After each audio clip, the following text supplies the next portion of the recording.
ವಕ್ಫ್ ತಿದ್ದುಪಡಿ ಕಾಯ್ದೆಗೆ ಸಂಬಂಧಿಸಿದ 3 ಮಹತ್ವದ ಅಂಶಗಳ ಬಗ್ಗೆ ತೀರ್ಪನ್ನು ಕಾಯ್ದಿರಿಸಲಾಗಿರುವಂತಹ ಮಧ್ಯಂತರ ಆದೇಶವನ್ನ ಸುಪ್ರೀಂ ಕೋರ್ಟ್ ಇವತ್ತು ಹೊರಡಿಸಲಿದೆ. ಇನ್ನು ವಕ್ಫ್ ಕಾಯ್ದೆಯನ್ನ ಪ್ರಶ್ನಿಸಿ ಸಲ್ಲಿಸಲಾಗಿದ್ದಂತಹ ಅರ್ಜಿಗಳನ್ನ 3 ದಿನ ವಿಚಾರಣೆ ನಡೆಸಿದಂತಹ ಮುಖ್ಯ ನ್ಯಾಯಮೂರ್ತಿ ಬಿಆರ್ ಗವಾಯಿ ಅವರ ಪೀಠ ಮೇ 22ರಂದು ತೀರ್ಪನ್ನು ಕಾಯ್ದಿರಿಸಿತ್ತು. ಇದು ಪ್ರಮುಖವಾಗಿ 3 ಆಕ್ಷೇಪಗಳ ಕುರಿತಾಗಿದೆ.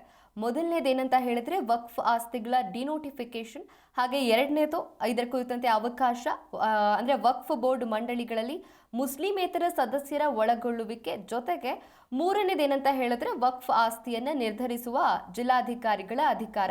ಈ ಎಲ್ಲ ಸಮಸ್ಯೆಗಳ ಬಗ್ಗೆ ಸುಪ್ರೀಂ ಕೋರ್ಟ್ ಇವತ್ತು ಮಧ್ಯಂತರ ಆದೇಶವನ್ನ ಹೊರಡಿಸುತ್ತೆ.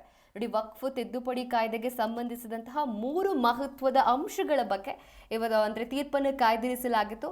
ಇವತ್ತು ಸುಪ್ರೀಂ ಕೋರ್ಟ್ ಮಧ್ಯಂತರ ಆದೇಶವನ್ನು ಹೊರಡಿಸುತ್ತೆ. ವಕ್ಫ್ ಕಾಯ್ದೆಯನ್ನ ಪ್ರಶ್ನಿಸಿ ಸಲ್ಲಿಸಲಾಗಿದ್ದಂತಹ ಅರ್ಜಿಗಳು 3 ದಿನ ವಿಚಾರಣೆಯನ್ನು ನಡೆಸಿದ್ರು ಮುಖ್ಯ ನ್ಯಾಯಮೂರ್ತಿ ಬಿಆರ್ ಗವಾಯಿ ಅವರ ಪೀಠ ಮೇ 22ರಿಂದ ತೀರ್ಪನ್ನು ಕಾಯ್ದಿರಿಸಿತ್ತು.